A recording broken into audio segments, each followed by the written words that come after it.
അന്താരാഷ്ട്ര ലഹരി വിരുദ്ധ ദിനത്തിൽ ലഹരി വിരുദ്ധ പ്രതിജ്ഞയെടുത്ത ശേഷം മുഖ്യമന്ത്രിക്ക് കത്തയച്ച പാലക്കാടുള്ള പൊതുപ്രവർത്തകർ.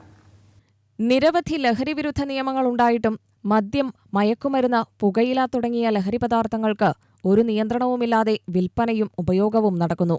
വിദ്യാലയ പരിസരങ്ങളിൽ പോലും ലഹരി പദാർത്ഥങ്ങളുടെ വിൽപ്പന വ്യാപകമാകുന്നതിൽ പ്രതിഷേധിച്ചാണ് പാലക്കാട്ടെ പൊതുപ്രവർത്തക കൂട്ടായ്മ ലഹരി ഉപയോഗവും വിൽപ്പനയും നിർത്തലാക്കുന്നതിന് കർശനമായ നിയമം നടപ്പിലാക്കണമെന്നാവശ്യപ്പെട്ട് മുഖ്യമന്ത്രിക്ക് കത്തെഴുതി ലഹരി വിരുദ്ധ ദിന പ്രതിജ്ഞയെടുത്തത്.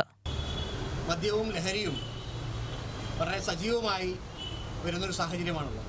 വിദ്യാലയങ്ങളിൽ പോലും ലഹരി വിൽപ്പന സജീവമാകുന്നു എന്ന് നമുക്കറിയാം. ഇവിടെ ലഹരിക്കെതിരെ ആവശ്യമായ നിയമങ്ങളുണ്ട്. ആ നിയമങ്ങൾ നടപ്പിലാക്കുന്നതിൻ്റെ വീഴ്ചയാണ് ഇന്ന് വിദ്യാലയങ്ങൾ പോലും ലഹരിക്ക് അടിമപ്പെടുന്നൊരു സാഹചര്യമുള്ളത്. കല്ലുവാതിൽക്കൽ മദ്യദുരന്തം, വൈപ്പിൻകരയിലെ മദ്യദുരന്തം കേരളം ഇനിയും മറന്നിട്ടില്ല.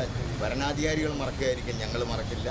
അതുകൊണ്ട് വൈപ്പിൻകരയിലും കല്ലുവാതിൽക്കലും എടുത്തിട്ടുള്ള മദ്യദുരന്തം പോലെ കേരളത്തെ ആ രീതിക്ക് എത്തിക്കരുത്.